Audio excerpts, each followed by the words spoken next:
Ah, they set it under here. Bad at this.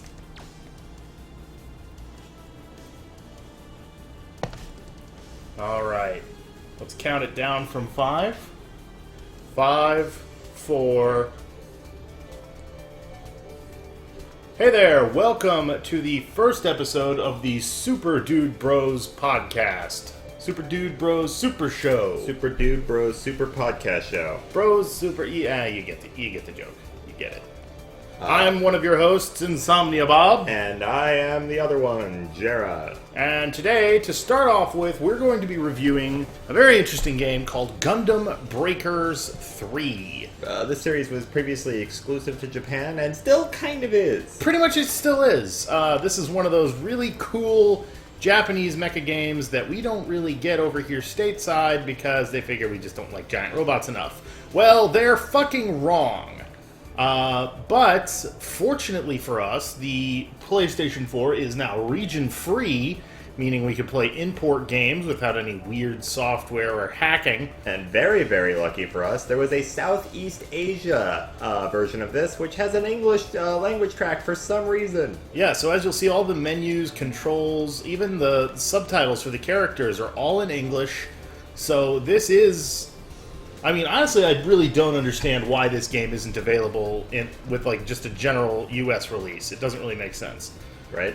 It's all there already. Yeah, so if you do love Gundam as much as I do, and you don't. should, really the only functionality, you can just grab this disc from Play Asia, which is what we did. Big ups to Play Asia for making that very easy for us. Mm-hmm. Full disclaimer, we do not have any corporate relationship with Play Asia. We just bought shit from their store. But yeah, I mean, I bought this game, I got it in the mail, I put it into my Xbox, I put it into my PS4, it updated, and that was it. Everything worked fine. Multiplayer works just fine. The only thing that doesn't really work, unless you want to screw around with getting yourself a Southeast Asian PSN account, is the DLC. Like, the DLC stuff doesn't work. Even the multiplayer works. Yeah, even the multi stuff works. It's crazy. And there's a bunch of different game modes.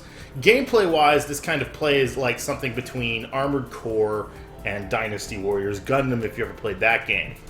Or any other Dynasty Warriors game. You can customize various suits. Jarrah did me a favor and broke a bunch of mine by accidentally grinding up one of the parts, but you can make a vast variety of different looking suits. And build upon them. And if you're a fan of the Gundam series, you might recognize a lot of the crazier abilities here. This is Burning Gundam from Gundam G's kind of Shining mode. Here's some weird fucking thing we made. Here's an even weirder fucking thing we made. There's a few, like, all the parts from basically every single Gundam ever are in here. And some more bizarre things that you may have never even heard of before either.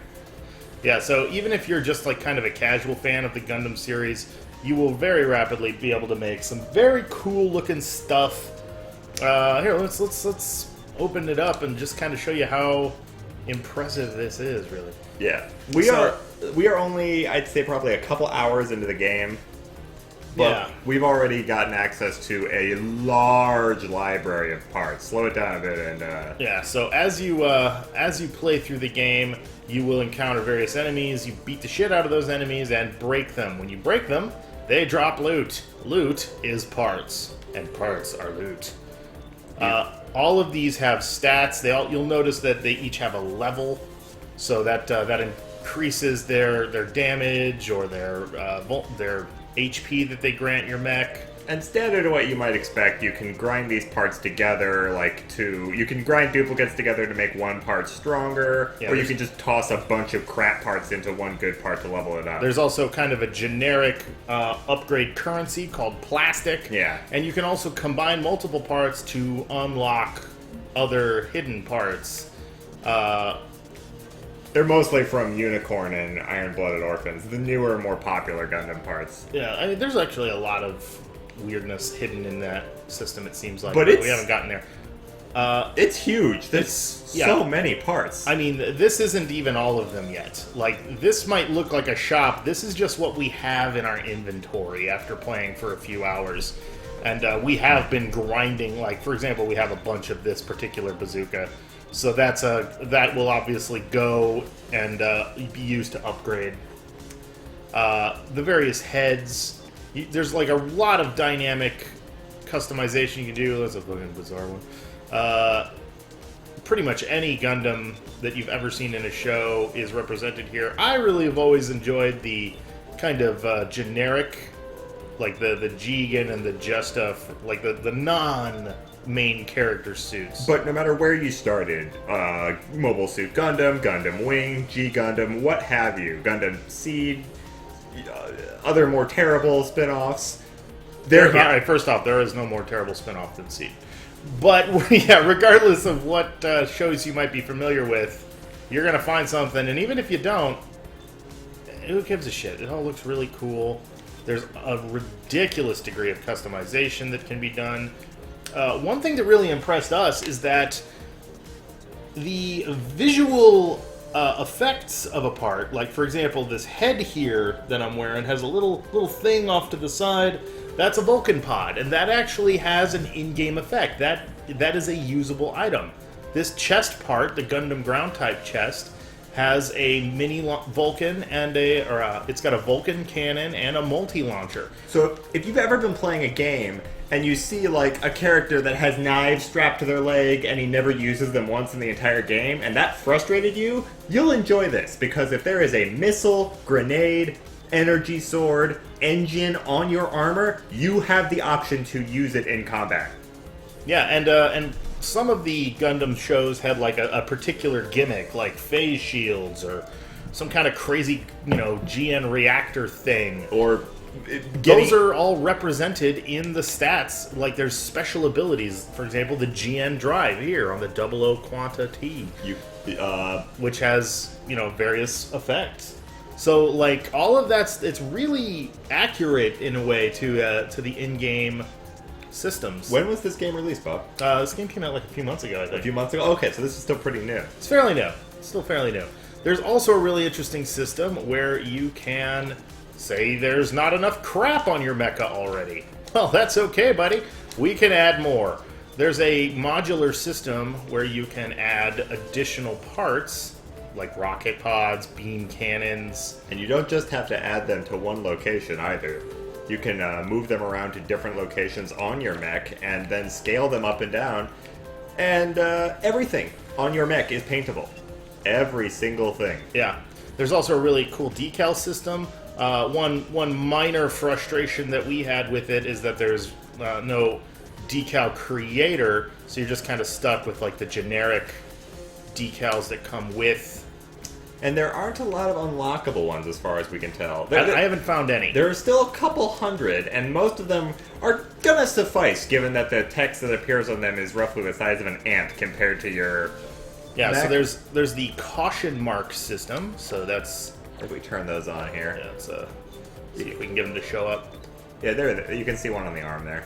Oh yeah, so there's these little red bits all over there. Yeah, those little things you could never get to paint correctly on your model. Yeah, the little stickers that would always frustrate the shit out of Oh, that's one thing, while Bob's showing off the paint system, that's one thing that's fun about these games. So they're based off of Gunpla, which most of you fans might know what that means, but for those of you that don't... It is short for Gundam Plastic Models. Yeah, this is a game about fighting Gundam plastic models with other people. Just showing off the emblem system here, so you can put these emblems in various locations. I'm currently messing with it on the entire unit, but you can actually specify an emblem and change it for just like a particular part. So that's pretty cool. There are a lot of options, and they do come in various colors. It could be more in-depth, but as it goes, it's not half bad. Really, if you're a fan of any kind of mecha anime, especially Gundam, but even if you're a fan of like Transformers Armored Core, any of those types of games, Evangelion, those kinds of things, you should give this a try. It's a lot of fun to be able to create your own custom mech, especially if you're a fan of Gundam and you can use all those parts. Yeah. And one of the other really great things about this game is that it allows for various play styles through this system. Just like Armored Core did, where it had, you could go for a fast, light mech, or you could go for a heavier, heavy weapon mech like this one here, which has lots of rocket pods and a big heavy cannon. Jera's mech here is a melee fighter build. Based off of Shining Gundam from G Gundam. Yeah, and it does very effective damage. And then we've done a bunch of... This is a super huge artillery suit that we were just putting together, which kind of works. It needs a little tweaking. It's a little... Like, it gets knocked around a bit. Yeah, but regardless of whatever your playstyle is, you've got options. So let's go ahead and show you some gameplay. Probably something you want to see at this point. Yeah, probably. So gameplay is split up into the story mode mission counter and the arena system. The arena system contains a bounty hunter mode where you can fight other players' uploaded schematics, which is very cool. They range from completely ineffectual but pretty to utterly ridiculous and cheap as hell. Yeah, it's pretty awesome. And sometimes you'll just see some really cool designs as well. And then the challenge mode, which is just like kind of a wave combat mode. Both of these modes can be played multiplayer with friends. We don't have any friends, so we're just going to play some solo missions. All of the solo missions can be repeated, and you can use them to like farm for items. The enemies listed are the parts that are most likely going to drop. As you progress through the story, you unlock more items in the shop to purchase, and you'll also unlock these hotspot missions that can then be replayed for rare parts and have a higher drop rate. Yeah, you won't see all the mechs right away. They start to... basically, they scatter them throughout the missions, so you'll see a few recognizable faces early on, but sometimes it takes a little hunting to find the exact Gundam you're looking for. Yeah, they do a very good job, though, of right off the bat giving you a lot of options. Even if you don't drop the parts for the particular suit you're looking for, you can usually go to the store and buy them if you've encountered that model before in the story mode. So let's give you an idea of what gameplay is like. Like we said earlier, it's mostly skirmishes against groups of enemies, with occasional boss battles as well. So I have a couple of allies who are helping me out here. That's not one of them, though, so this is my 180mm explosive cannon that's very good for juggling enemy suits. And then I can get in close and slap them around with my big sword. The combat system is surprisingly well done for what I figured was just going to be a goofy customization game. Yeah, so this is the basics of combat. You can lock on, strafe around, get in close melee combo, hit them with a few more bullets. I'm juggling the hell out of them because this build is very effective. But it gets even more in-depth than this. There's also a single aim mode where you can kind of focus in. This does additional damage, but makes it a little slower for you to move around. You can't strafe quite as effectively, and you have to precisely aim. Oh, there's a boss character already. This guy is going to drop some parts for me. Usually they attack in groups here. Slightly more robust than the average enemy. Yeah, so because I'm under fire here and I need a little bit, I'm going to get some distance and I'm going to activate my rocket pods on my shoulders. So those parts were not initially on the Gundam. Like we could just add them in as a side upgrade. Yeah, those are what they call builder parts, which is a very cool system that allows an even greater degree of customization of your abilities. I'll try to talk a bit more here to let Bob play. Yeah, there's also, tell them about the special abilities, Joe. Yeah, look in the lower right-hand corner here. You'll see Bob's special abilities. These are usually determined by the parts you have equipped and are usually the special or signature moves of a given Gundam part.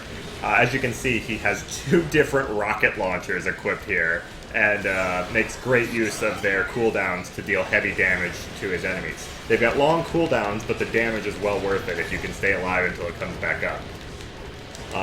He also has a heal on there, very useful for just staying alive, and a sword ability for closing in and finishing off enemies weakened by the rocket barrage. Very effective. In addition to these, you'll occasionally see on the left-hand side him switching between the various optional parts. Here we have more rockets, because you can't have enough rockets. You really can't! As well as Vulcan pods, like the ones attached to the Gundam's head, more repair kits, and 2 beam sabers, used, again, to finish off a vulnerable enemy. Enemies have two kinds of armor. An energy three kinds of armor, sorry. An energy-based armor type, which is effective against beams and beam sabers. That's the blue bar on their hotbars. A more physical armor type, effective against small arms fire being relative here. Physical weaponry. Like physical bullets and missiles. Bullets and blunt weaponry. Some swords are of the more smashy type than the do the blunt weapons affect the yellow bar as well? I believe so, yes. Oh, that's interesting. Oh shit, another boss. Jesus. Wow, 2 in a row. One thing that this game likes to do is if you're killing the enemies too hard, they'll throw more at you. These guys tend to be a bit beefier, but we'll drop rarer parts. It's got a system where the harder you kill your enemies, you accumulate what's known as ace points, and these increase, while not a rating at the end of the level, the credits you can use to spend in the in-game store and to upgrade your mechs. Since these are gunpla, or plastic models, their parts will fall off in combat, temporarily reducing effectiveness. If you can knock off all of an opponent's parts at once, you have the chance to instantly finish them off. Certain parts have a higher chance of doing this, especially the melee ones, giving you more options for customization. Yeah, it's one of the projects that we're doing right now is we're trying to come up with a perfect, basically, loot build. One with the highest possible... there's a ground break chance. Oh, you knocked him up. Alright, so down. Got him. And he drops some parts for me. I'm getting a lot of parts in this stage, actually. They're throwing a sea of dudes at you as well. Yeah, I've got a lot of break these days. You know what? I upgraded all my guns. Yeah. And my sword, so now I'm doing a lot more damage than I was previously. Is that a Gundam Sandrock there? It looks like a Sandrock. Oh yeah, Endless Waltz. Oh, it's the Endless Waltz Sandrock, no less. Yeah, with the curved swords. I am really glad that we found, we didn't think that there were going to be any capes for your mecha in this game, but we were wrong. We were so wrong. We were very wrong, and we're very happy that there are capes now. Let's see. What, So I guess in conclusion here, this game's fucking badass, and you should probably get it. It's a lot of fun. Minor gripes. Look at that fucking guy! Yeah, I don't even know what that guy's driving around. But minor gripes. The in-game sidekick character's voice can be a little grating after a while, but that's about it. Honestly, I can't think of another thing that bothers me in this game. Yeah, she's also kind of an amusing comic relief character, so I don't even hate it that much. It balances I out. stole that thing, by the way. This is mine now. So, there you go. Our review, in conclusion, our review of Gundam Breaker 3 is... Go buy it. It's a lot of damn fun. It's a lot of... If you like mecha, go buy it, for real. What else are you doing with your life? This'll, if nothing else, it'll keep you busy until the English release of Super Robot Wars V. Which, expect us to review that one as well. Oh, yes. Yeah, right. This is a definitely solid game. We'll put a link in the description for this video when we post it on YouTube to the Play Asia, SEA, Southeast Asia version of this game. Do not get the Japanese version. That one does not have the English language options. You can still play it because region free, but you won't be able to read it unless you're a weeb. Oh, yeah, so unless you can Into Moon, make sure you get the right version. Alright, that's going to wrap up this review right here. That's our quick review, and now we'll continue the rest of our podcast talking about E3 news while we continue to play this game. So, let's see. E3. Yep. First things first, I guess we should talk about how everyone's mad forever. Everyone's, ever since, I don't know when it started, but, probably at the time Jack Thompson showed up, there's been an outrage culture surrounding video games. Yeah, it was pretty ridiculous this year, in no small part due to the recent tragedy in Orlando. Yeah. I saw a lot of articles conflating video games and that terrible tragedy, even from the games press, which I thought was completely ridiculous. Well, the games press has been a joke for the past 3 years. Yeah, I was really disappointed in all of these outlets that decided to, I don't know, make a quick dollar. Yeah, it just seemed like they were cashing in on some clickbait headlines. It's called a twin rad. It is twice as radical as everything else right now. I mean, it is what it is. But yeah, no, there were a lot of articles. I'm thinking of you, Kotaku, and Polygon in fucking particular. When is that Hulk Hogan suit gonna shut Polygon down? Or not Polygon. Gawker? Kotaku Oh, down. I think they actually just declared bankruptcy. Good. Gawker did anyway. I don't think Kotaku's necessarily going anywhere, but my point is, and the only reason this was perhaps the most disgusting thing I've ever seen that outlet do. I usually don't weigh in on this sort of games journalism shit because I just don't care enough. Usually, I'm frustrated by the shitty review systems and the noisy non-traversies that get so much attention. But mostly I stay out of it. I play my video games and I don't worry about shit. but when you're making a buck off of the still cooling corpses of innocent Americans, like fuck you. trying to take the moral high ground over video games and being like, I couldn't believe all of the violent games that were on display at this year's E3. Shut up. Shut up. Didn't you give us a positive review of Borderlands 2, a game that fetishizes guns like a year ago? Yeah, the hypocrisy and the outright just the commercial cash grab yellow journalist bullshit that was on display after this year's E3 was utterly disgusting, and shame on you, Games Press. Shame. Hey, look, heavy Oh, arms! fuck yes, heavy arms. Give me your parts! We want those parts. Segway. That is how we do here at the Super Dubros podcast. We might occasionally get serious, but at the end of the day, woo, video games! Speaking of fetishizing guns, Heavy Arms is a Gundam literally made of guns. It is the gunniest Gundam, and it's my favorite. Yeah, it's literally my favorite. We just want to beat the hell out of this guy so his parts fall off. So we can I have really them. want the Endless Waltberg. I think that is. No, that's the regular. What? Yeah, the Endless Waltz is like teal. Oh yeah. Oh, but he does have the rocket packs on his legs. Look, Oh yeah. that's awesome. I want this so much. So let's see. What? Let's talk about the good stuff out of E3. We Okay, talked about the bullshit. We got that out of the way. So first things first, let's talk about a few of the big announcements at E3. First Right on. one I think we should start off with, one of our users asked us to talk about this. Who did? Venom. Oh, hey, Venom. Yeah, Thanks for calling in. Venom asked us to talk about Resident Evil 7. Oh, yes.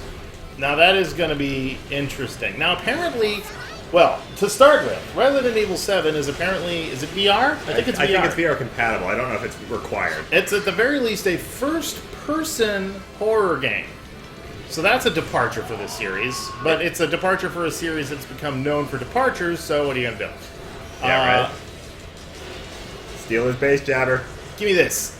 So I stole your jabber! okay, now you're the Green Goblin apparently. Yep. That's awesome. So awesome. I also didn't realize this was a colony. Like, look up at the skybox. Oh, yeah, you didn't know that? Yeah. Parts out. Holy shit. So, Jesus. I agree with the assessment that it's kind of like, I feel like they're kind of biting the Amnesia feel a little bit with Yeah, this it does seem like they're kind of doing a Me Too. Or a PT, if you will. Yeah, right? They're like, oh, well, Konami dropped the ball on PT, so here's our PT. Yeah. Now, what I thought was really bizarre is, now I actually got kind of excited because I'm like, oh, they're just going a completely new direction with it. Cool. Good for you for kind of wrapping up the Umbrella thing and just moving on from the BOWs and the zombies, because we're kind of done there. Yeah, go back to, regular horror. But apparently, according to some news articles I read today, this is not a reboot. No. It is in primary continuity for Resident Evil. Which is interesting, to say the least. Yeah, I'm not sure how I feel about that, because I was really excited about the idea of not that. So, I don't know. It could still be okay, but I'm worried that we're going to get into it, it's going to be spooky, and then halfway through, we're going to Fight a giant. we're gonna fight Wesker, yeah.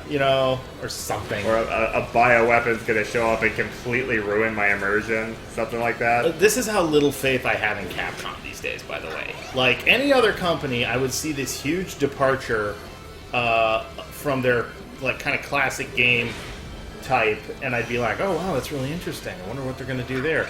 With Capcom, I'm wondering how far into the game it's going to turn into the last game.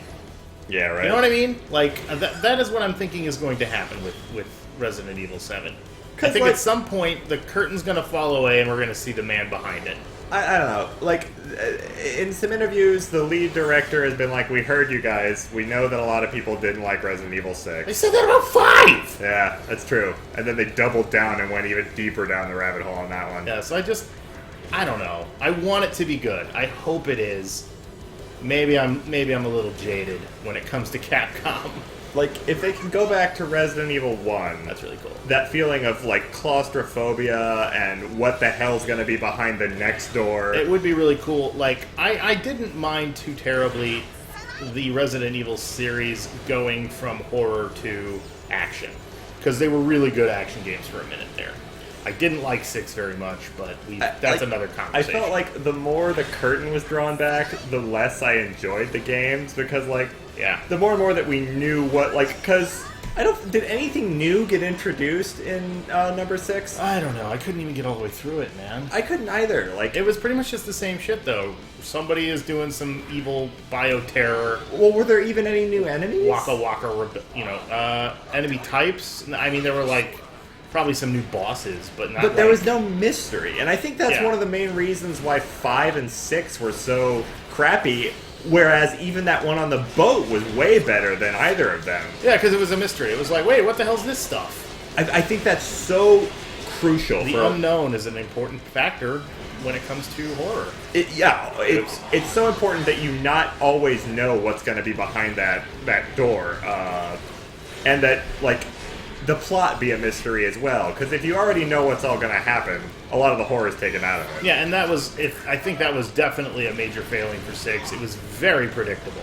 But hopefully 7 can get away from that format and kind of get back to a little bit of mystery. They're talking about, like, she has returned, but they're definitely not talking about Ada or any of the other, known female characters. It seemed, initially at least, like it was a ghost story. I feel like they're almost going, like, based on what the director has said, with, like, there being a more intimate feel to the story and the enemies, because there definitely are going to be enemies. There are things that are going to be able to hurt you. You gotta have that at some point. You're going to be able to recover health. They said herbs are in. Whoop-de shit. But so glad they confirmed herbs. Yeah, right. I was worried for a second there. What would I have done without that dank herb to heal me? But it sounds like they're approaching it almost in a more Fatal Frame kind of way, where like you're going to know the enemies, like, that are. So I have a feeling that there are going to be, rather than waves upon waves of zombies to fight, that there's going to be some boss monsters walking around, much like Outlast, or maybe something like Nemesis. But with multiple nemesis. I think there will be multiple nemesis that you need to avoid rather than fight. And then eventually, that would actually be kind of cool if there was like some group of baddies, and eventually you could take one down, but you had to. Yeah, that actually. I think it's going to be like a Hills Have Eyes kind of thing, where there's going to be a bunch of monsters that you need to avoid. And then eventually figure out a way to destroy. Yeah, like figure out how, like, a way to trap them or trick them. Well, hopefully they're going with that, because now if they don't, I'm going to be disappointed as hell. Yeah, right. But I'm cautiously excited for it, especially with the VR functionality, because that might end up being the closest thing that PlayStation VR, which was also announced at this E3, would have to a killer app. Because they announced a ton of VR games. But from what it seems like to me, those are all going to be like VR experiences. There was like a Star Wars Battlefront VR where you get to pilot an X-Wing, and it looks amazing. But I have a feeling it's going to be like a stage, and it might even just be a on-rail shooter. Yeah, there were a lot of these things billed as experiences during the thing, and I was really not interested in any of them at all. I mean, I'm interested in them, but I'm not interested enough to plunk down $400 for a VR headset. Yeah. Not if all I'm getting is a bunch of demos. I kind of wish we could use the dev kit that we already have, but I have a feeling it's not going to be. I don't think that's going to work. I don't think it's going to be compatible with all these games. No, I'm pretty sure PlayStation VR is going to be its own thing. Yeah. So, like, and I was mentioning this earlier. I really feel like, without, like, the reason they held back on a killer app is because they didn't want people to feel like they needed to go all in yet. Like, I think that's the opposite of how marketing usually works, though. Like, they want people to go all in. Yeah, but like maybe they were fearing the backlash of bad press. No, I think what it is they were fearing putting down the money for a killer app. So they're trying to get all of these little things that are relatively easy to develop, these like 20 minutes gameplay experiences with big names to move as many of those units as they can. They're trying to use these experiences as a replacement for a killer app, I think. Yeah, I suppose. I still think they're testing the waters. They are. They totally are. It's the move all over again. It's a really interesting idea, but there's no big commitment yet. And Until there is, it's kind of a catch-22. People aren't really going to buy in until there's some really interesting committed gameplay experiences. Well, I mean, they're doing better with this one than they did with the move, though, because they've got some really good brands on board. They've got Batman, Star Wars. Who else did they get? The Resident Evil. There was a bunch of other ones. Well, the other reason they could be holding off is because of another thing that's going on, which is the Oculus exclusivity. Yeah, Oculus trying to take all the games for themselves. Yeah, which has been actually going on for a while. Oculus has a bunch of exclusivity agreements with a bunch of game developers where there's those games are only available on the Oculus Store. And even if you buy them on the Oculus Store, they won't work with non-Oculus hardware. Yeah, so unless you get an app that kind of hacks it. Yeah, so which they keep breaking that, much the way that Sony used to break firmware every few months so that your emulators wouldn't work. So ideally, this wouldn't be necessary, and a lot of people are of that opinion, including Gabe Newell. Yeah. Of Valve fame. Who opened his mouth for once in a rare while, not to give us any news, but just to... Or to shovel food in. Yeah, just to give us his opinions on what other people are doing. And Valve has been saying for a long time that they are not fans of closed platforms, and neither are PC users. Not in general. Or consumers, for that matter. So it's... Oculus has a bit of a PR problem at the moment. The Crow Team developers, the creators of Serious Sam, very publicly outed the fact that Oculus tried to get them to sign an exclusivity deal, and they said, nah, no thanks, we'll walk away. And it's been a bit of a PR nightmare. So we can imagine that Oculus has probably been approaching other companies asking the same thing. And Oculus is in kind of a rough spot here, because on the one hand, it's understandable why they would want a closed platform. They put up a lot of money for a lot of applications for what at the time was their headset. Yeah. Then HTC Vive came out and kind of got rushed out to market. Not that it's a bad product, it just kind of showed up very quickly while the Oculus was even still in development. And now suddenly they've got to split the space. They've got to split VR with HTC, and now with Sony getting their own thing going into the market. All these companies that weren't willing to develop the tech until someone else had already done most of the work for them. Yeah, so I can kind of sympathize a little bit with Oculus, like just in kind of a... Like, I know why they did what they did. I don't agree with it, but...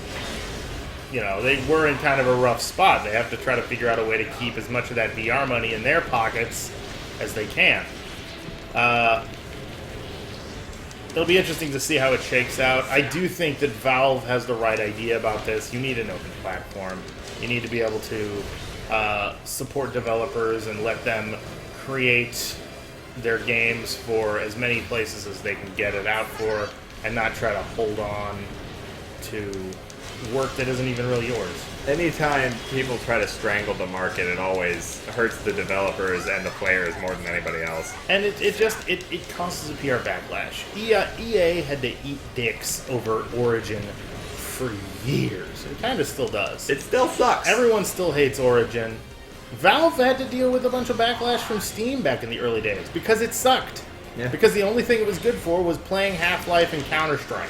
Yeah. And then they started putting more games on it, and it became a thing. And now it's great, and everyone loves it because it's cheap and it's easy and it has functions. But that's the thing. Like, you need to provide a service to your users beyond just, you have to be here because we own stuff. Yeah. If that's the only reason they're installing your software, you're an asshole. Yeah. I don't give a shit about your licensing agreements. I want to play video games. Figure out a way to make it not suck for me, please. That's pretty much all it comes down to. Alright, moving on. What's our next topic? The next topic is really the only notable thing that Nintendo brought to E3 this year, which is, of course, Pokemon Go. Yes, everyone wants to know about Pokemon Go, the new smartphone. No one gives a shit. We are, of course, actually talking about Legend of Zelda Breath of the Wild, which looks amazing. Yeah, it really stole the show, I think. You were kind of down on the new Zelda for a second there, pre-E3, because like we had learned already that was it. That's all they were going to be showing off, and you were like, I don't know. Well, I'm mad any time we don't hear anything about Metroid, which at this point is every single announcement Nintendo ever makes. I think you're actually just mad. In general, yes. But the only time my rage subsides is when I hear news about a Metroid game. The exception which we did not at E3. The exception being Federation Force, but we'll talk more about that later. Yeah. But yeah, the new Zelda game looks incredible. It's kind of like an open world thing now. It seems like a theme of E3 this year was departure from the norm. We've got a Resident Evil 7 game that apparently doesn't have any guns. Yeah. We've got Legend of Zelda Breath of the Wild, which is also an open world survival game in addition to a collecting... and there's like a resource mechanic where you have to get food, and firewood. And then we had God of War, which has apparently completely the exact same game, still. Which has actually completely changed their gameplay method, as well as the camera angle, and has adopted a Norse mythology instead of a Greek mythology. Did they change the camera angle? I thought it was still third person. It's over the shoulder. But no, the gameplay was completely different from the other titles, despite your obvious attempts to not look at it. Look, it's still a giant painted red-faced man. I mean, like, I thought it was the same character. But it is the same character. It's still Kratos? It's still Kratos. What are you talking about then? The gameplay was completely different from the first three games. I just like shitting on God of War because I hate that series. It's fine. It's just... Anyway, that seems to be the theme of this. But at least they're switching it up for once. That's nice. Oh, hope you enjoyed me opening a soda right into the microphone. That's good. Everyone's going to enjoy that. But hot mic on Zelda, good God, it was crazy. You have customizable. Well, I mean, there's all different kinds of weapons and armor you can equip. Yeah, lots of different clothing options. I watched several hours of gameplay on while I was at work. I kind of left it onto a second monitor. And at one point, a number of ladies from Nintendo of America were playing it. And quite deliberately took off Link's shirt so they could watch him shiver in an Arctic area. Yeah. And, really, I'm just tired of unrealistic body image stereotypes being, a major part of gaming culture. Mm-hmm. Yeah, it's really not all men are perfect elfin waifs, ladies. Perfect androgynous elven man children. Yeah. Can we just please get a game with a protagonist who like more represents my body type? And we did, and it's Dead Rising 4. Yeah, right. With the return of Frank West, who is kind of a doughy, slightly muscular white man, somewhat insane, definitely sadistic, PTSD'd out. Yeah, so obviously I relate. But no, back to Zelda. It looks amazing. We only saw like the first area of the game, which was enormous. Yeah, it looks really incredible. People were concerned. Wow! Oh boy! Hope you like tall geese. I do. Well, good because we about to get parts. I like those. Oh wow! They brought the whole crew. Squad goals. Oh yeah. Well, let's see. What else was new with Zelda?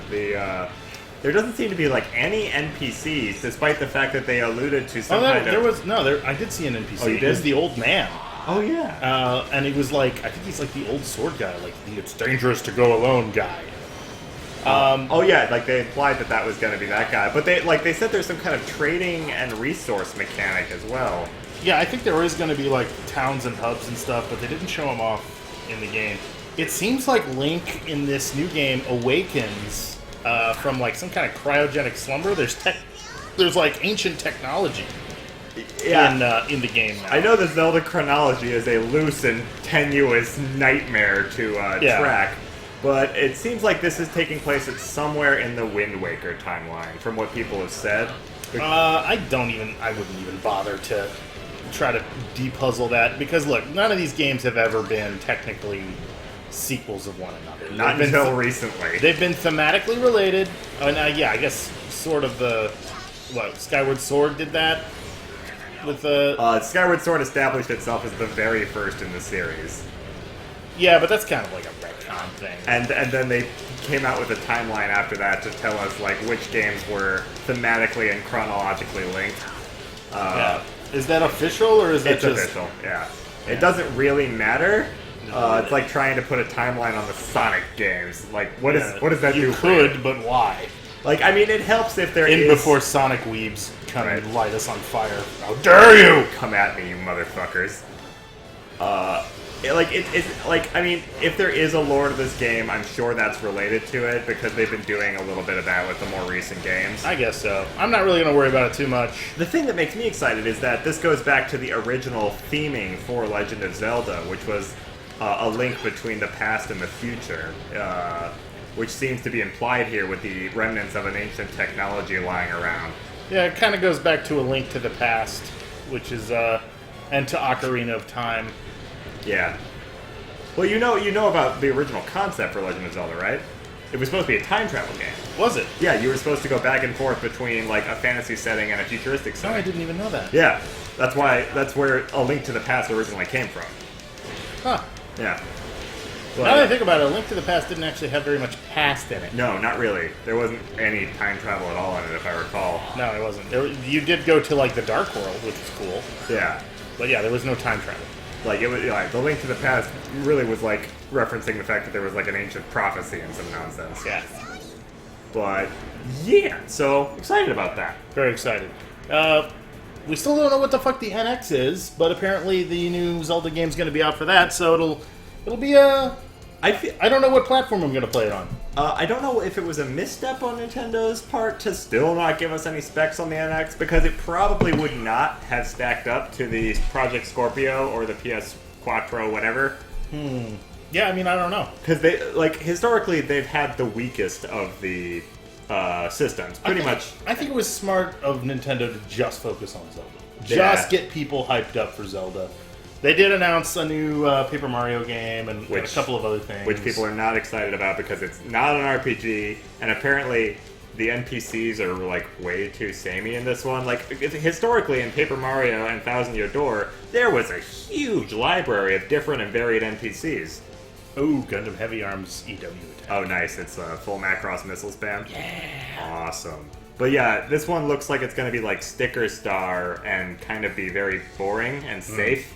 It's kind of one of the things that Nintendo's been doing lately is they take an idea or a series that they know does well, and then they put out these safe spin-offs that they know will make them money, but aren't really trying to go out of their way to be exceptional. Which is kind of bizarre, because it's not like game development, even of a quote-unquote safe game, is cheap. Right? And I don't know. I don't know why the first two series in the Paper Mario series were RPGs, and since then, the next 3 games have all been, like, action games instead. Yeah, it was weird, man. It's, like, why? Why did you do this? Yeah.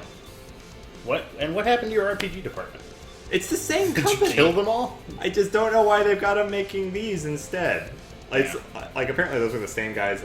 I think they worked on some Metroid games as well, so... The good people over at Nintendo are apparently cranking out crappy Paper Mario games now, so that's unfortunate. What else? Crash Bandicoot. I was never a big Crash Bandicoot fan. Like, we owned the PlayStation and the PlayStation 2 back in the day. Was there even a Crash on PlayStation 2? No, there wasn't. He was just a PlayStation character. And it's not even a new Crash Bandicoot. It's a HD. They're remastering it's an the HD old collection. And it's like... Was there a huge Crash Bandicoot following that I missed or something? I don't know, because, like, the way they presented it on stage, that's cool. Fucking thing. More guns. Yep. Yeah, the way they were presenting it on stage, they thought they were like trying to pretend that Crash was their Sonic or their Mario or something. Like, I mean, he was for a second. Although, whatever happened to Gex? Gex? Whatever happened to Spyro? I think he was a better mascot than either of those. Well, and Crash is coming into Spyro now, just like we all wanted. Is Skylanders even a Spyro thing? Because I've never seen him in any of the marketing. It's totally a Spyro thing. All I ever see in the marketing is like all the other characters, like the Goblin and the little dwarf lady and stuff. Yeah, no, it was originally a Spyro thing, and now it's like its own monster. Bizarre. Apparently, that's also getting a show for kids. Great. Hey. Because enough of the what the fuck is even happening? Is he making a model of himself? Yes. Good. Amazing. Other E3 news that's interesting. Last Guardian finally got a release date. Yay! I don't even care at this point. I mean, I'm sure it'll be a very pretty and sad game. Yeah. Just like Shadow of the Colossus and Ico. And it'll probably be mechanically interesting unless they fucked up. Yeah. It'll be fun. It'll be worth I'll buying. probably rent it, but unless it totally blows my head out my ass like Shadow of the Colossus did, I'm not gonna get too excited yet. Yeah. It's been too long in the wings. Yeah. We've hit peak hype already. Yeah, and now we're on the other side. I wonder what happened. Because why was it in development for so long? It was originally supposed to come out for the PS3. Is that what happened? Did they have to go back to the drawing board because they wanted it out for the PS4? No idea. Weird, right? I have no idea what happened. I don't know. Insomniac got Spiderman. Insomniac is doing a Spider-Man, so that'll be cool. That's all we know right now. We've seen some gameplay. It looks like it could be fun. Looks solid. I mean, Ratchet and Clank, while juvenile, were fun games. Yeah, I mean, I feel like they could do a good Spidey. What else did they do? I feel like they made something that was kind of crap. Insomniac? Did they make that superhero game? Which one? The one where you could be an edgelord villain or a paragon hero and nowhere in between. What was that? Second Son? Yeah, it's something Second Son. What was it called? No, not Injustice. Not Injustice. What the hell? The PlayStation exclusive superhero game. You know the one we're talking about. I guarantee. With the lightning guy, and then there was another one with the lightning guy, and then you could be a graffiti hipster. Yeah, and it was very boring. Yeah, it kind of was. Some of the powers were fun though. Yeah, the powers were fun, but the story made me want to stab myself. I'm really hoping that they do a better job with Spidey. Infamous. That was the one. Christ. How forgettable was that shit? Right? Oh my god. Speaking of infamy, the golden boy of gaming has returned. Oh, who's that now? Hideo Kojima. Oh shit. I don't think easily the weirdest fucking gameplay announcement ever. While maybe not the most anticipated thing at this E3, I think Death Stranding's trailer is the most talked about thing at this E3. It's definitely the most memed. Like, holy shit.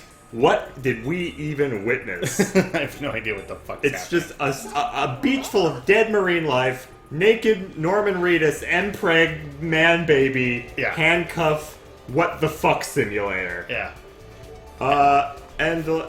That's...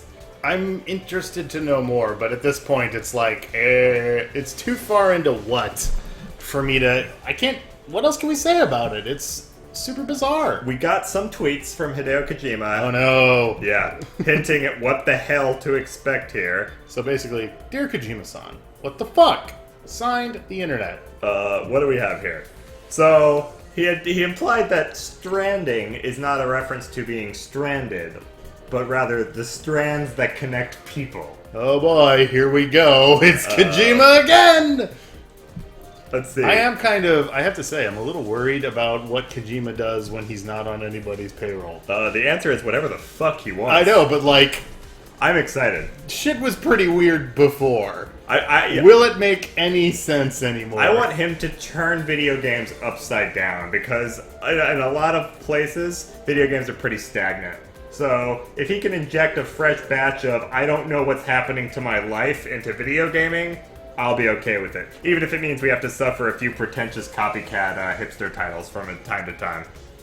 So, I mean, he is basically the Cronenberg of video games. He really, really is. Cronenberg plus, I don't know, David Finch. Guillermo del Toro, who Yeah. is his bestest friend in the world. Oh yeah, they need to do some work together. They really need to just do it because, like, do it. both of them are masters of their craft. So them coming together to make something. That shit insane. Oh yeah, and both pretty horrifying when you get right down to it. Pan's Yeah. Labyrinth. I don't even know if it was supposed to be a horror movie, But it was. but maybe it freaked the fuck out of me, man. Yeah, and then of course also Del Toro looks very much like My Neighbor Totoro. Yeah, my neighbor Del Totoro. Apparently, when he was on set for Pacific Rim, they had that young Japanese girl who played the girl when she was a kid. She didn't speak like any English, and she was kind of intimidated by him. So he told her that she could call him Totoro-san. Yeah, I think She couldn't pronounce his name. Totoro without but she could pronounce Toro, but she could pronounce Totoro. So Yeah. everything's great. All right, more about this fucking madness. He's talking about the continue system. Failing means the death of your in-game character. In making a game, both in story and in the game system, you depict death. Death is about to have a new meaning. Whatever that means. Oh god, she's changing the meaning of death now. Someone stop this madman! What are you doing? More vague stuff about driving. Something about the two basic inventions of mankind being the stick and the rope. The stick is for keeping things away and distancing yourself from things. The rope is for tying yourself to things. Oh my god, this is going to be really bizarre, isn't it? It's So- going to be... you're going to have some kind of stick and rope attacks. He's like, don't think of it as an action game. People called Metal Gear an action stealth game because they didn't know what to call it. I invented a new genre of Metal Gear. I'm about to do it again. Sit down and watch. Oh man, I don't know whether to be excited or terrified. I'm excited, but I don't know if what we're gonna get out of this is gonna be good. Yeah, I mean, I've never disliked a Kojima game. Yeah, Ever. and that's rare. Like, it's very rare. I can't say that of any other game producer. I can't say that of any other creator ever. Yeah. I can't say any producer of content, book, movie, video game, TV. I can't think of a single person who has made every single thing they've made I've loved. Yeah, Del Toro comes close, but he did a couple of things that I was like, okay, this is weird and boring. Yeah. But I've liked basically everything he's made in the last 20 years. Yeah. 15, I guess, maybe. Let's see. Other things that were shaking things up at E3. People were excited about a Skyrim Special Edition. Yep. So I've yes, had the that. Xbox One and the PS4 are finally getting Nexus mods, is basically what's happening. Yeah, good for you guys. Yeah, so they're adding mod support and HD packs, is what it basically is. So, neat. But I'm not terribly excited about that because I have a computer. Yeah. But apparently we're all getting the special high-definition edition for free if we own it, so yay? Yay. I'm not really sure what the marketing move here was. So my new idea for a Gundam is really just heavy arms. You're just I'm making just doing heavy heavy arms. arms. I'm just doing heavy arms. Just gonna do big arms. It's good. I thought what I would do is I would do big arms. One of the Bethesda guys just casually let slip that they're working on Elder Scrolls 6, with the caveat of, yeah, but you're not going to see it for years, because we've got 2 other big games coming out first. Yeah, in other news, Nintendo is also working on a new Pokemon game. Oh boy. Duh! Of course they're working on that. So thanks, Todd Howard, for telling us something we already knew. Just works. It just works. Don't believe his lies. He hasn't lied to me. Todd Howard's one of the good ones. Let's see. There were some other cool games. Notably, Horizon Zero Dawn was pretty badass. At least in concept, if not in execution. Like, the aesthetic of that game is amazing. It does look pretty good. It's a rare example of a platform exclusive that I'm actually kind of excited for.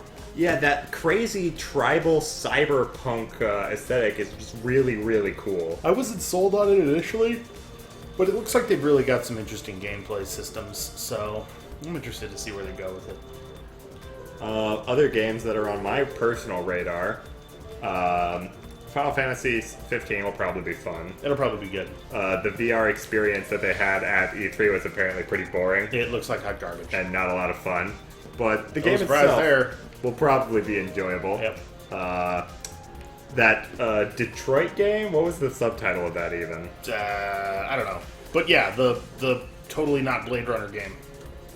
Detroit Become Human, yeah. Yeah, Detroit, become human. Seriously, just stop being on fire for a little while. Yeah, one of those. That would be great. For those of you that missed that one, it's kind of a bizarre. Well, it's a choose your own adventure kind of. What do you even call this genre of game? Like Heavy Rain. It's like Heavy Rain. It's like Heavy Rain. I'm hoping it'll be less quick time event dependent, really all but we got. let's not kid ourselves. This guy's games, whoever this guy is, most of his games are basically interactive movies with quick time events. On the plus side, if it's anything like Heavy Rain or Indigo Prophecy, Fahrenheit in the EU, Yeah. It'll probably be cool. It'll probably be cool. If not legendary. I'm hoping that he'll learn, like, because Heavy Rain was a huge improvement over Indigo Prophecy. Like, Yeah. Indigo Prophecy was great until you got about halfway through, and then suddenly you were fighting the Illuminati, the Internet, and aliens all at the same time. Yeah. That happened. I think you were supposed to be having a mental breakdown. Is what it was. Maybe? All I remember is It was not clear. in the demo, I was cleaning up a murder, and in the game, I was Psychic Superman. So Yeah, it got a little bizarre. it was fucking weird. Heavy Rain was awesome with its branching paths and multiple endings. And Sean's. And Sean's. Many Sean's. So many Sean's. So it could be good. I think I'm actually looking forward to that one. I'm a big fan of branching path, choose your own adventure things. They don't have a lot of replay necessarily, but I like a good story, and I like a good story told through gameplay. So I'm excited to see where that one goes. What else? We got Gwent. Great. Good. I didn't even really granted I didn't finish Witcher 3, but I didn't really play a lot of Gwent. Okay. So I mean, people are really excited about that, and I'm over here like, Where's Cyberpunk 2077? yeah, right. What do you guys have to really show me? Or I'm also playing Hearthstone, so I don't really want another card game in my life. Yeah. But thanks. Not really something I need. Bethesda also on offer, despite promising updates of Skyrim, is giving us something no one asked for, which is another pseudo-shooter MOBA. This time Quake flavored. Ugh. Wait, it's a MOBA? They said it wasn't a MOBA, but I'm pretty sure it's pretty similar to what Battleborn and Overwatch have already offered us. Which is a MOBA. By the way, it's a first person. By the way, Battleborn lost. Yeah. Like Battleborn Like lost, a lot. Like before that even started, Battleborn lost. Why is that an option? Huh? Self-destruct? Is that okay? I guess it doesn't completely kill you, but that still seems kind of dumb.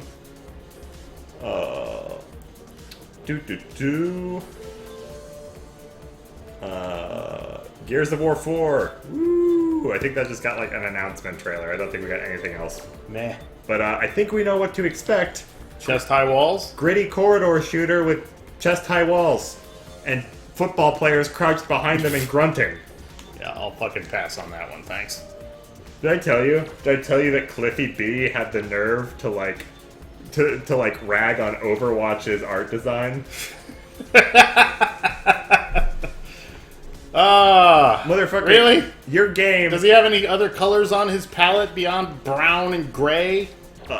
Your game is literally just football players crammed into small corridors with guns, and then you smeared dirt on it and called it a game. Yeah, maybe, glass houses, Cliffy. Glass houses. Let's see. Also, your name's Cliffy. Things that I'm excited for? That a game that just came out of nowhere. We Happy Few. That looks really interesting. That is a cool looking game. Okay, this is the hugest... Look at all... I have filled up the equipment. Uh-huh. Like, maximum equipment. This is gonna be ridiculous. We're still playing Gundam. We're still in case playing you're Gundam, wondering. yeah. So We Happy Few. Quick synopsis. You appear to be in an Orwellian futuristic version. It looks a little Clockwork Orangey. Yeah, it's like Clockwork Orange written by George Orwell. You're in a very British dystopian society where everyone is high on drugs all the time. Which they call joy. And it's apparently a psychotropic drug that is disguising how terrible their lives actually are. Yeah, so that's interesting.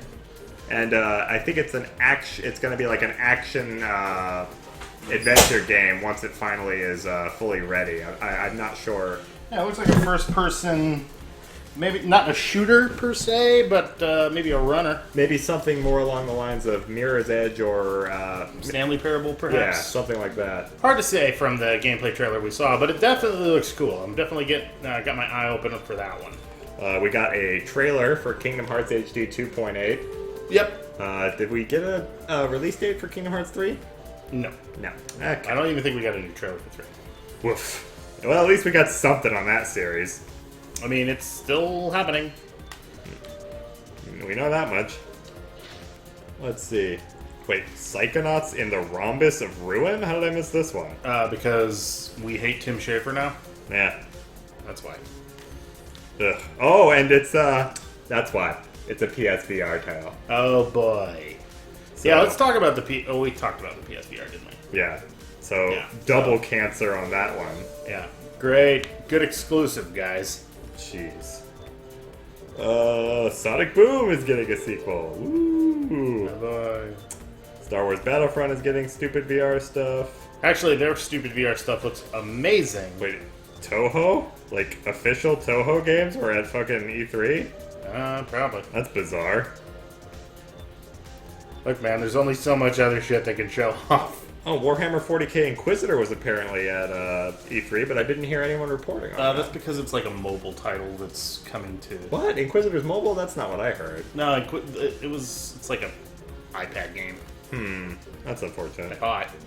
I mean, there was an iPad game where you were, like, piloting a Titan, I thought, but No, this was like an iPad game where you played, like, Eisenhorn, and you, like, did stuff, but it was pretty simplistic, and now they're porting it. Oh, that's lame. Then again, I might be thinking of a different game because there's about 1 billion goddamn Warhammer games at any given moment. Yeah, when did that series just blow up? I don't know. Like, it's weird. And Licensing is really crazy. It's been pretty good, honestly. For the most part. Like, Vermintide is hella fun. Like, if my friends had it installed, I'd still probably be playing it right now. That's the problem with those multiplayer games, is once the group moves on to a new title, Yeah. you're off the Steam list. Yeah. We need bigger hard drives. I think that's going to solve a lot of that problem. Yeah. And one of the main problems with that, shield. one of the main problems is, like, you gotta have something to keep people coming back. Like, Overwatch has got a library of unlocks to keep you interested. But if you don't have something like that, something like a sense of progression, you're not gonna keep people coming back to your game. Yeah. And that's mostly the new titles.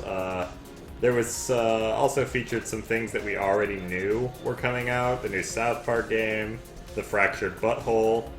Man. I'm sure that'll be amusing and probably very high quality. The last game was surprisingly good, so probably more of the same, but unless you're a fan of South Park, not something you're probably looking forward to.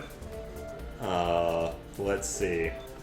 The new Call of Duty game looks actually kind of good. I'm actually kind of interested in that one. Call of Duty fans apparently hate it, but, whatever. How can you be mad? You literally have been playing the same game every year since 2005. How are you mad? I think it's because they want the same game. That's ridiculous. Just play the one you already have, you frollops. No, it's been another year. They need a new one. That's insane. We've got a new, a sequel to Wild Guns. Wild Guns? Wild Guns, that old arcade title with, the 4 guys running back and forth in the front of the screen, shooting enemies in the background. That's weird. Like it was the first over-the-shoulder shooter, but, with a fixed camera angle. Yeah. Fucking weird, right? Where'd that come from? No clue. Just out of nowhere.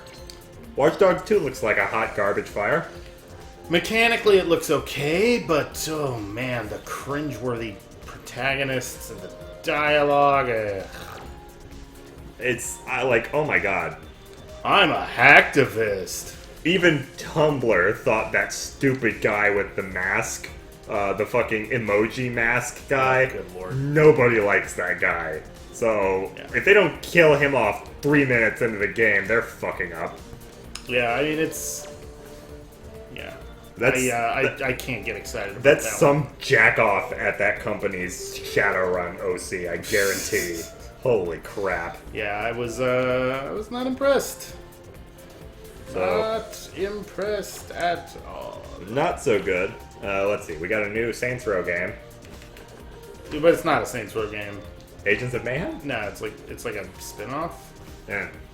But it looks like it's just using the same engine and assets from the last two, Gat Out of Hell and Saints Row 4. Yeah. So It's a cash-in. yeah, Volition's not really trying anymore. They've really phoned it in with the last few entries. Yeah. I couldn't even finish 4. You'd think it would be the most interesting one. They blow up Earth in the first 5 minutes of the game, and then you're on an alien ship in the Matrix. But 90% of the gameplay is just in the same city that you were in number 3. So... Yeah, I was just bored. I don't know what that company's doing. Making money, apparently. That's all. Not making new games, really, but... There's apparently a game called Brutal, and the A is an asterisk. I didn't see that one. The A is an...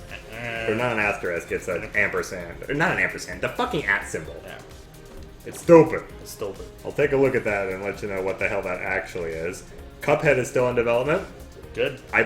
And like apparently it was supposed to just be a boss rush game, but people have been so hyped about it that the team decided to add in platforming as well. Yeah, nice. So and Yeah, I had always assumed it was going to be like a platformer. and it looks tight. Like the controls look like they handle really smoothly. The enemies telegraph their attacks just right. You've got enough time to dodge. I like how you did things. the meme, like... Yeah, the just right meme. You did that. I Yeah, don't think you yeah. even Just knew you were picture me it. doing that, and you'll know exactly what happened. You'll get the full effect. Get that. Yeah, that game looks like a lot of fun. Yeah, I'm excited for Cuphead. I'm hoping Dead Rising 4 is going to be a lot of fun. We talked briefly about that. All we really got was a trailer, but there was some reveals of some of the crazier weapons you'll have access to, and it feels right where it should be. So Oh yeah, that series has always been pretty solid. yeah, I didn't get a chance to play the last one, I mean I've never. mostly because I tried to play it on this little living room PC and it And just it wasn't having it. doesn't have the juice for it. But what I did play of it was pretty fun. So Yeah, it's like it's a formula that's pretty hard to fuck It's up. a solid series. I've never beaten any of them, like, because the storylines usually get pretty hard and insane towards the end. Especially the first game with its time limit totally fucked me over. Yeah. But they've always been fun. Like, oh my god, that was probably the game I was most hyped for the longest time was Dead Rising 1. Like, And it landed very successfully. it landed right at That the was the first game on the Xbox 360. 360 generation where I was like, this is a new console generation. Yeah. This is different. When I looked at those hordes of zombies milling about, 100 or so fucking... I knew that technology had moved forward. I was Yeah. like, holy And shit. actually, really, that was like the last time I had that feeling for a console game. Yeah, honestly. Like, we haven't had a big jump in... Oh no! Not the chibis! What's going on here? I don't know. So you're fighting SDs now? Apparently. Well, that probably means you'll be getting parts to upgrade Gundam Knight here. But yeah, so Dead Rising 4 will probably be pretty fun. Dishonored 2 was announced. That should be pretty fun. No, that had been announced a while ago, but we did get to see some more of it. So that one's going to be pretty good. They're apparently adding a bunch of new features to Fallout Shelter, and it's going to have a PC Facebook mode as well. Yep, they also announced a bunch of new DLC for Fallout 4. Oh yeah, Nuka Land? Nuka Land, but that's not actually the one I'm the most excited for. Really? I'm more excited for the Build Your Own Vault DLC. Well, isn't that part of Nuka Land, or is that the other one? Oh, it's another one. Okay. It's one of the cheaper packs. Nuka Land's a story expansion. They're separating it out into stuff packs and gameplay packs. So that's interesting. Yeah, I'm very excited. I for still that. haven't actually gone back to play Far Harbor yet. Yeah, ditto.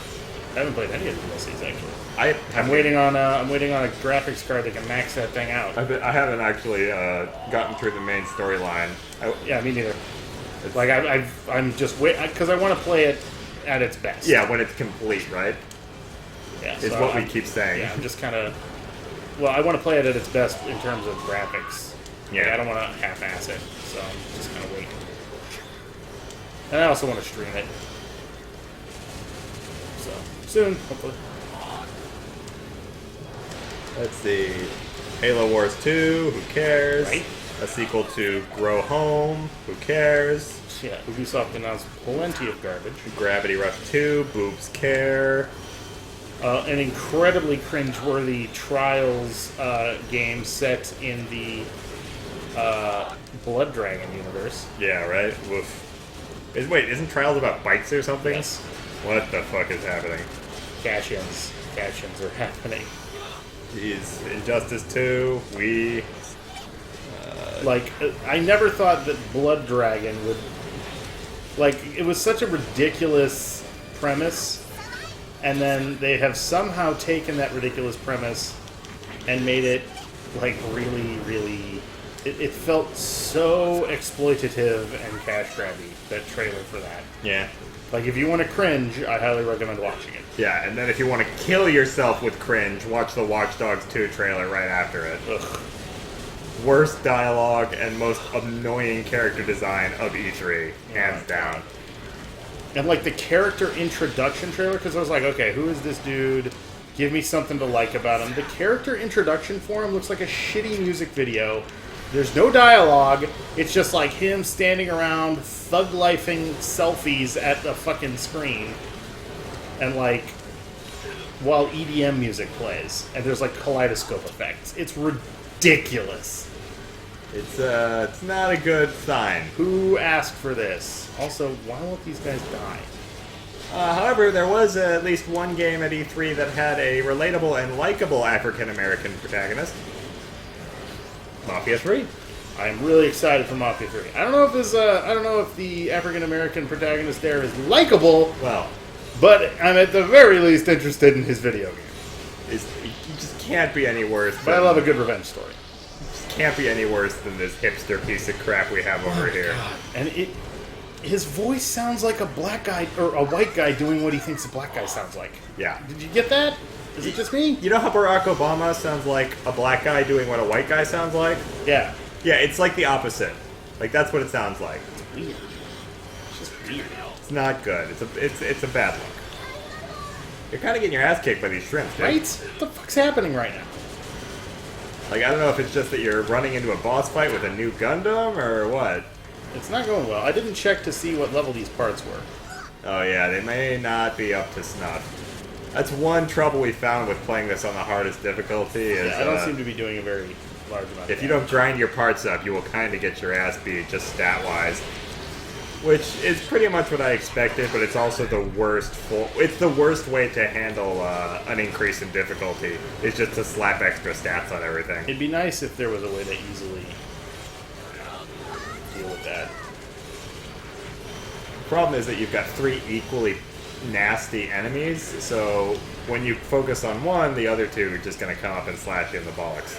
They're all fast, so I'm having a lot of trouble getting away. This, like, the one that's hitting you with this Phoenix attack really needs to go down. Splitting DPS is also not doing any favors. Ghost is at the lowest health. I would just try to murder him. Lucia Ghost? Yeah. Use your heal there. Let's see. We got one new trailer for Mass Effect Andromeda. Kind of. I mean, was it even a new trailer? Not It was really. really more like a few seconds of stuff.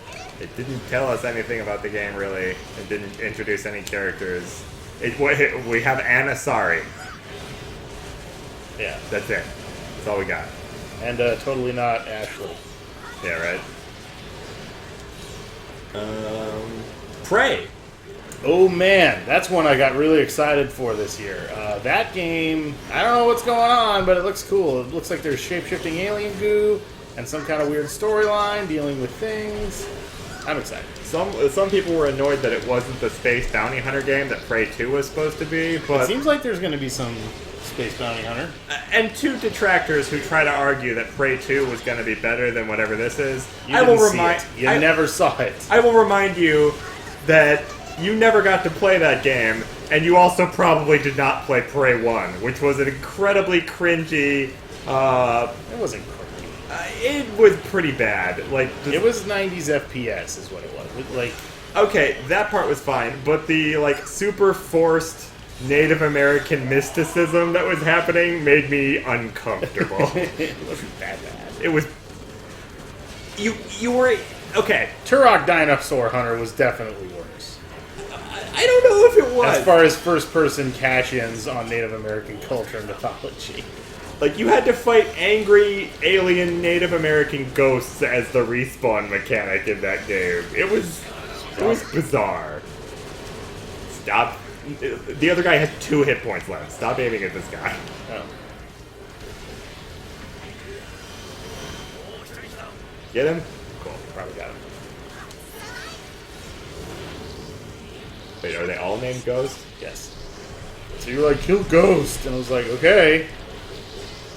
I'm doing it. Hey guys. Hey guys. Hey guys. Wait, can you even like lose in this game if your allies can just keep fixing you? I mean, if they get their asses kicked. I've never seen that happen even once though. Like, I've never seen your allies get disabled. Good point.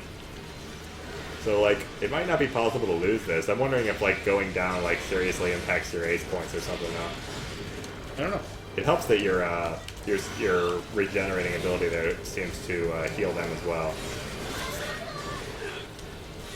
Okay, let's see here. What do we got? I think that about covers the big ones. Can you think of anything else? Not really. Like, we had some other games confirmed, but not a lot of details came out of them. That seems to be a lot of the interesting things. Yeah, that's about it for, The only other things were, like, they gave us the specs on the 2 mid-console releases that we're getting. Oh, what's up with Scorpio? So Scorpio is apparently going to be massively stronger than the Xbox One and the PS3. It's also apparently going to be 40% more powerful than the new console PlayStation was showing off. Based on the specs that they've given, this thing's going to be a monster truck. PlayStation was showing off a new console? Yeah, they've got a new PlayStation, unupdated PS4 that they were showing off. Oh, right, like the PS4 middle grade. Yeah, but apparently the Scorpio was shitting all over it. Not that it matters that much, because ultimately it comes down to, like, what has games. Yeah, but from what people could tell, the Scorpio is supposed to be 6 times more powerful than the Xbox One. So Interesting. And isn't it, like, upgradable or something? yeah, that's what I heard. Nothing confirmed on that though. No. It's whether or not it's whether or not, you know, the games are actually going to make good use of all this power that's really going to make the difference in whether this thing's worth owning or not. Yeah. I'm not terribly excited for anything about that, honestly. I'm not looking to get any new consoles anytime Yeah, let's soon. put it into perspective that it was like we got a good 8 years out of the last console generation, and now they're throwing these 2 things at us after just 3. Well, how long was the PS3 out for? It was like Less than 10 years, wasn't it? It was 5 or 6 years before we got. Yeah, but that's still short. I mean, the generations are getting shorter. There's no doubt about that. But 3 years seems pretty like not a lot. 3 of is ridiculous. Yeah, not a lot of longevity. That's not even a single AAA title. For a $500 console, I kind of want it to last me a bit longer than that. Yeah, I don't spend $500 every 3 years on my computer. Right? Well, maybe. But that's I don't know E3 about basically. that. Yeah, so I mean that was pretty much it. How long? What's our timer at here? We're at about an hour 18. Actually, it's about an hour on this one. It was about 15 to 18 minutes on the little review we did back there. Okay. So, Well, we got any other news stories? gaming news. Other than people being offended about Link not being a girl, and Wait, weren't they offended last time that Link was a girl and it was like a Mr. Mrs. thing? there was apparently they released. Sarkeesian said that, didn't you? Apparently, Linkle was a Link fangirl character in Dynasty, or not, Dynasty Nintendo's Warriors. not Dynasty Warriors. And I thought that was an official Dynasty Warriors Zelda. I think it was, it was like Hyrule Warriors or something. Yeah, no, it was a Dynasty Warriors game. Okay. Oh yeah, that's the other thing that got announced at E3. Whoa, what the fuck? What the fuck? So, what's going on, buddy? What the fuck? What is happening?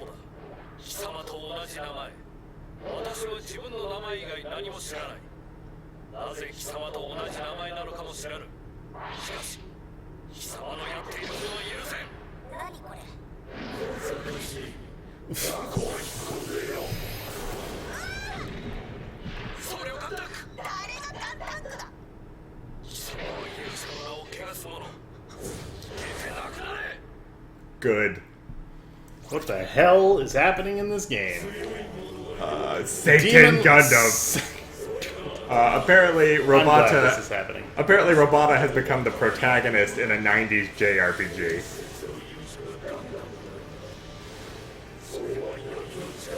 Ooh. This is fun. Oh, you probably want to move out of that. Holy shit! Let's get out of the fire, man. You're fighting a World of Warcraft raid boss right now.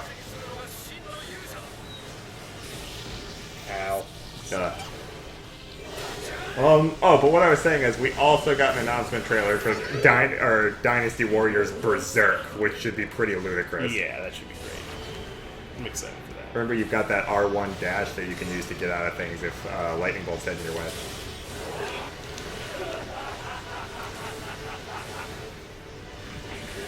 And you should probably be better at dodging these. Bob's focusing pretty intently on this boss battle. Let me see if... Fill the air! Let me see if we've got any other video game headlines that we could talk about tonight or today. Let's see.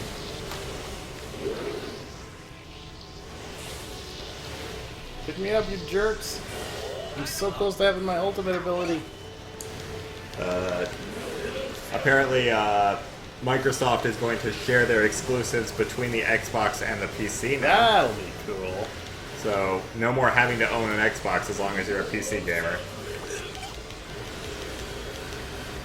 That's probably one of the announcements I'm most excited about, honestly. And it's a really good move for Microsoft, too, because it frees up a lot of these developers to, accept that, deal and make a really good title. Because, I don't know how many of you know this, when when a company takes on an exclusivity deal, basically a lot of the cost of development is subsidized. Yeah, by Nintendo, Microsoft, Sony, whoever. So it's a much less risky move for the publisher or for the software company developer. So they can spend a lot more resources on the game itself and do some really cool and creative things with them. That's why a lot of exclusive games tend to be so cool. So now that the trade, there's this expectation that they're going to get guaranteed sales just for it being an exclusive. The trade-off of that is, you're locking out 2/3 of the market usually. Yeah. This time around, it's only really like 1/3 of the market, since most people have a PC these days, even if not everyone games on their PC. And it's definitely going to open them up to a bigger market. I also heard that Microsoft's going to start selling their games on Steam. Yeah, that's interesting. So instead of having their goofy fucking Windows platform, well, I mean, which I think they're still going to be selling it there as well, but it won't be the only place to get Microsoft games.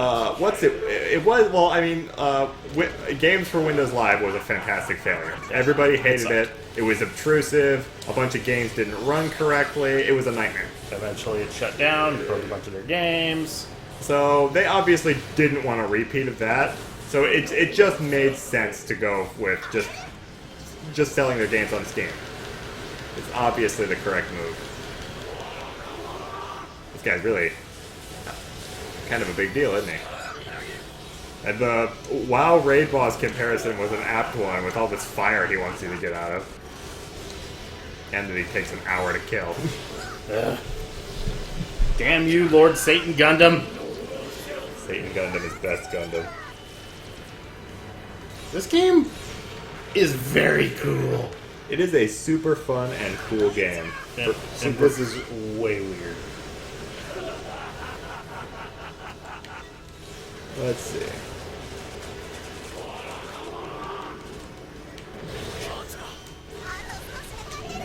Yeah, apparently the guy in charge of Resident Evil 7's development was really, really sad that PT got canceled. So apparently, and we I saw don't make my own PT. Yeah, we saw from the trailer that Resident Evil 7 is heavily influenced by PT. So,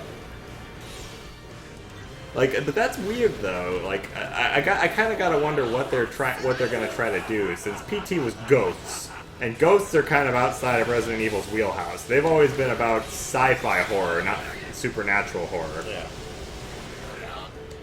Be interesting to see what happens with that. Like, maybe they'll go for a more psychological role with it. Like, the bad guys are going to be, you know, people instead of zombies. I wouldn't be opposed to that at all. They found a way to make Outlast a sci-fi horror game. I was sure it was a supernatural one from, like, beginning to end, but then it ended up being, they did a weird sci-fi thing at the end of it, without spoiling anything, because really, if you haven't beaten that game, or watched our playthrough over at New Game Plus show, good segue. Then you're missing out, because it was a cool fucking game. It was pretty sweet. That's also getting a sequel. We didn't really touch on that at all. Yeah. Didn't Not get a much lot to of say about that one. Didn't get a lot of press, despite the fact that it did have a playable demo at E3. That was apparently very scurry, from what I heard, causing one journalist to rip off her headphones and shriek uncontrollably for several seconds. So, the one presumes in terror, and not that she was just triggered by violence. Well, you never know these days. You never know. Game journalism has gone pretty shit. From what I've heard, you get him? You got him. Got him. Oh, I got all the Satan parts. Evil begone! From what... Oh. Oh god, have we got a form too? Oh god, here we go. Uh-oh. Oh, jeez. Here we go! Wow, is this going to take just as long as the first one? Okay, it gives me more time to talk. Apparently Outlast 2 is going to have more of that same masterful pacing and storytelling, good set pieces, very tense cat and mouse stealth sequences that we're used to. The one criticism I saw in the review of the demo was that, you know, the sequences that we didn't really enjoy from the first one, the mandatory chase sequences? Yeah. Some of those are back already.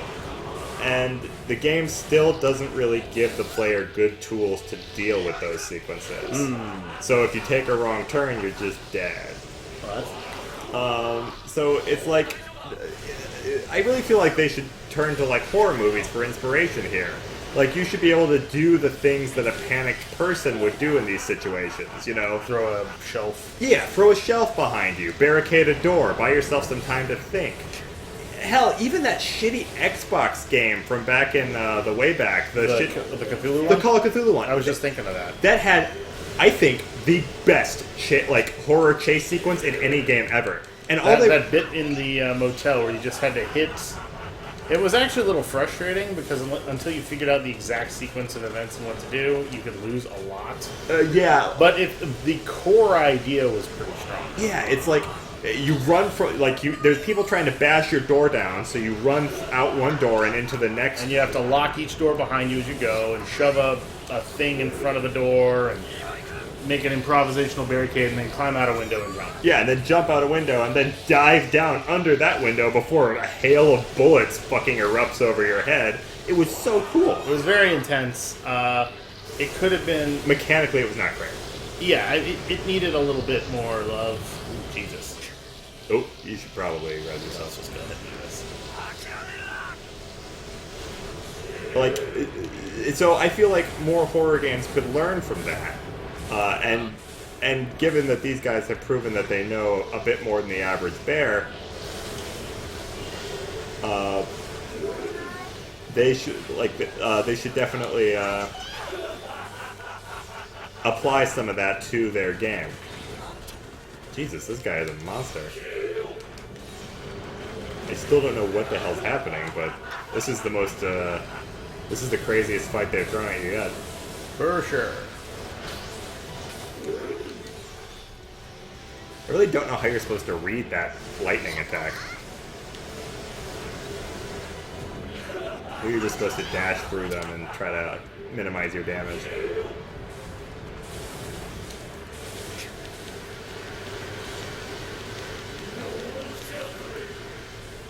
And his flanks are also a good place, it seems like. Emphasis on running and gunning in this one. Does he have good defenses against melee attacks?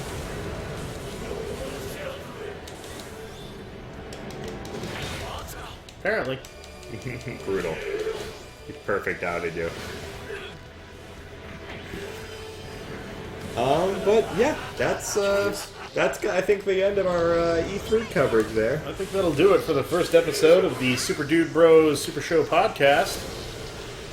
Thanks for listening and watching. You guys have been really great. We're going to try to do this once a week from now on. Just talk about the news stories and whatever else. The audio will be available on the iTunes store, and as always... Probably, maybe. Yeah, maybe. We'll see. The video, I haven't actually figured that out. as always, is going to be available here on New Game Plus Show. YouTube. If you enjoyed this, please subscribe. And we'll put a link to the game, the Gundam Breaker 3, where you can buy it, which version you want to buy. The Play Asia link will be in the description. So you can enjoy this game for yourself. If you enjoyed our podcast, please give us a like and a subscribe. If you have any topics for next time, or if you disagreed with us on our opinions on a game or anything that we said, go fuck yourself. Please leave a comment in the channel below, and we will try to get back to you. Or that. Or that. We'll see. We'll see. But anyway, thanks for listening. Thanks for watching. And we'll see you next time. I'm is Insomnia Bob. And I'm Jara. And yeah. Alright. Okay, go away. Alright, we'll keep playing. That was the end. We're going to keep playing and streaming this, but that was the end of our podcast. We'll put it up and edit this part out. Yeah, you guys can still hang out with us if you want, but there's not going to be any topics and probably much less... anybody in the channel? Oh, we got Venom and somebody else. But there will be less topical conversation here. Yes. Now we're just going to be playing video games. Yes, Venom, we are excited for Final Fantasy 15. That one actually looks pretty good.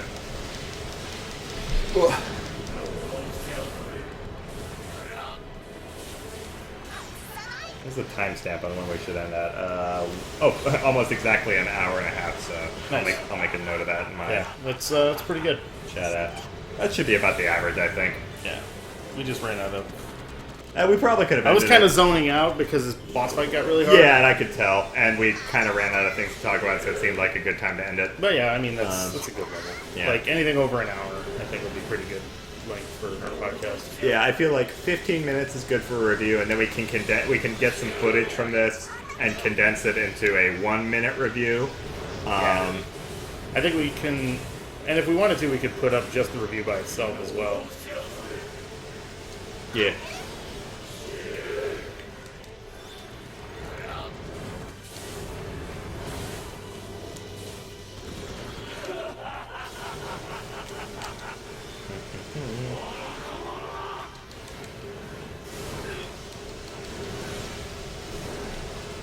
The problem is it still doesn't stun. Yeah. So I just have to fucking eat shit. This is what a mythic tier raid boss feels like. I'm doing my job, and the boss is dying very slowly, and my teammates aren't helping. Just kidding. The Game Grumps are pretty great. This is what raiding with the Nubians felt like, though. Seriously, those guys suck. God, it sucks. This is not fun. Yeah, we should probably try to avoid the bosses on hardcore difficulty. I think I'm just way under geared. Maybe you're under geared, but it could just be the difficulty as well. Like, no, I'm pretty sure these parts are like level 2 and 3. Okay, well, that would also probably explain. I didn't even look at it.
do we make this boss fight more annoying? I don't know, maybe another 3 forms?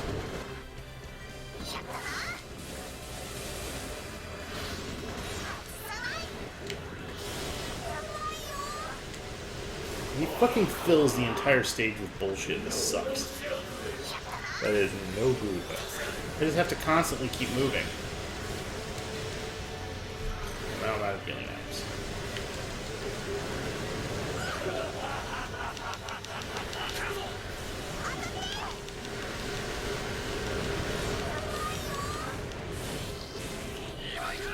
He's almost dead.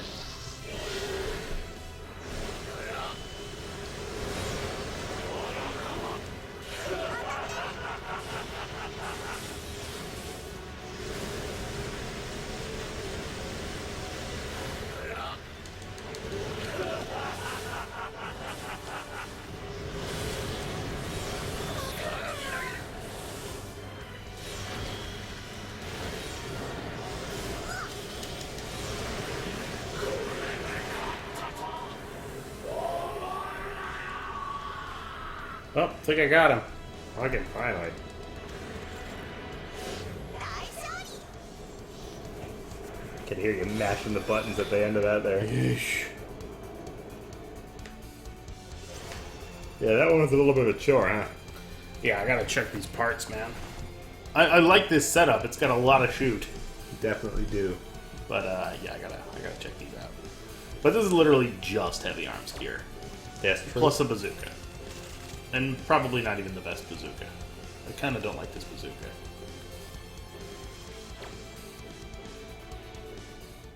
おしゅる時大いなる地の裂け目から神の板を持ちて勇者現るその名はガンダム What? こうしてラクロアに平和が訪れたのだ結局ロボンダの機体はどうなったの？ああフルアーマーナイトガンダムなあと途中で戦ったシャドウと同じものを使えるようにしておいたぞあのさ、門松別に戦う必要はなかったよね帰って寝るわステージ作るのに徹夜したからなあれ全部自作かよ Good quality. This game is super cool, man. Oh. Unlocked different... I figured that's what this one would be for. So, he got an upgrade and you can now change his look. Alright. Ooh, okay. They're not as underleveled as I thought. So that was just rough. It was just rough. Okay. Well, so it's what I was afraid of, and it's just hit point inflation with higher difficulty. Unfortunate. But if it becomes too much of a chore, we can always take it down to normal, I suppose.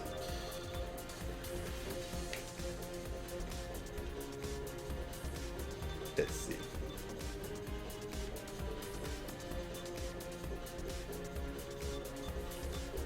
I do kind of like the atomic bazooka. I mean, how could you not? Right?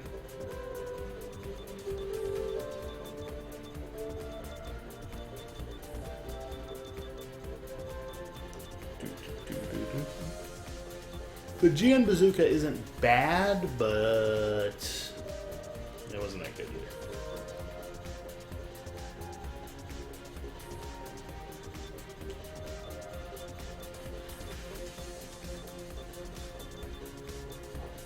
Large beam rifle might be fun.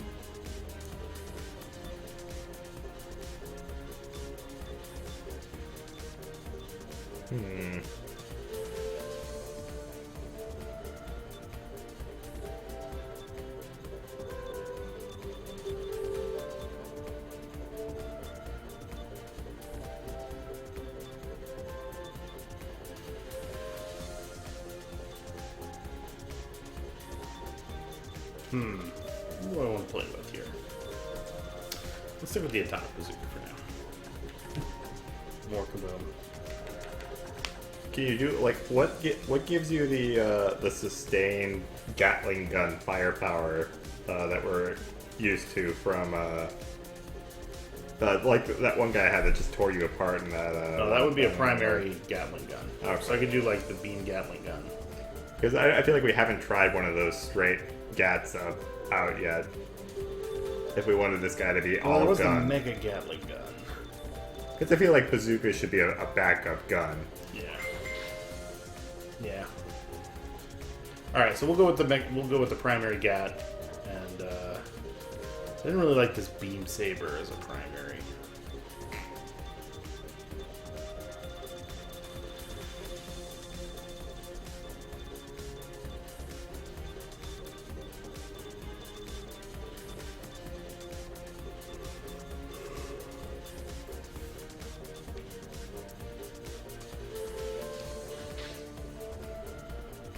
Try that.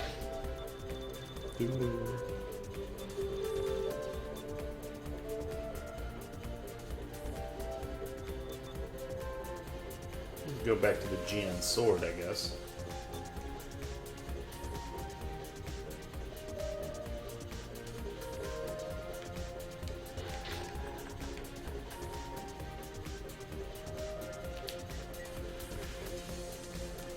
Micro missile and army knife.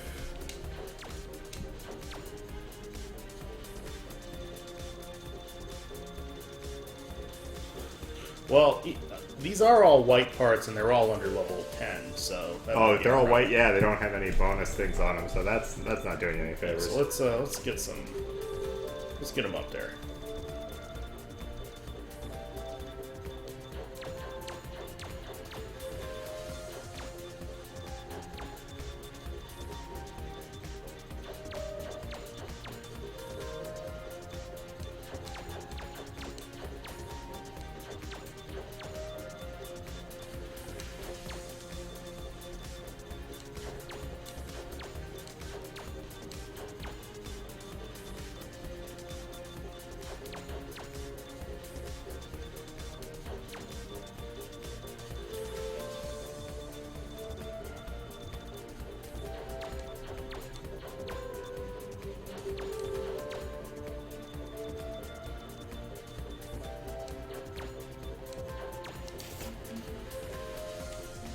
Damn it!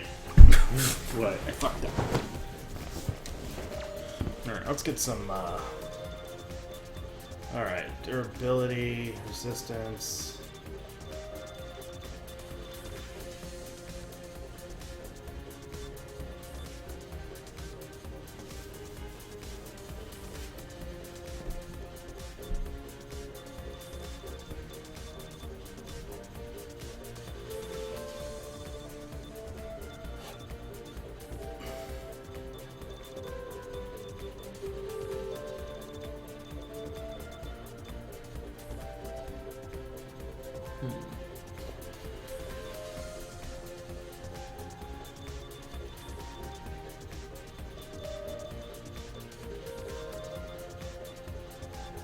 Well, here we go. Attack, hit, repair. Let's get that on there.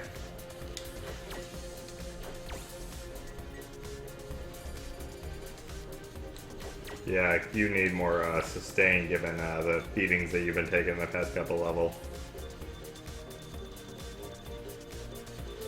And how long these fights tend to be. Active armor.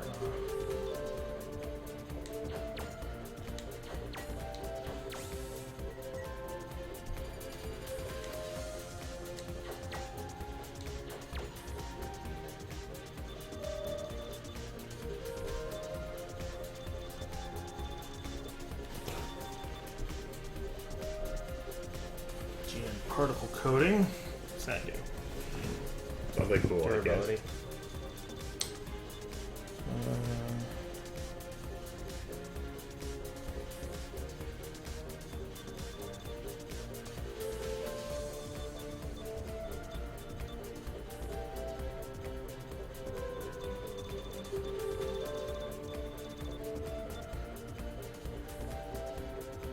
It's movable frame.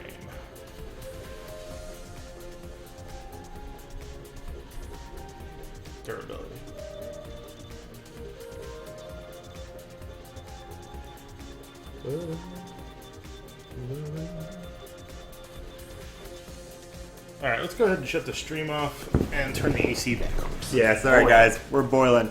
Thanks for stopping by. We're gonna shut it off now. See ya!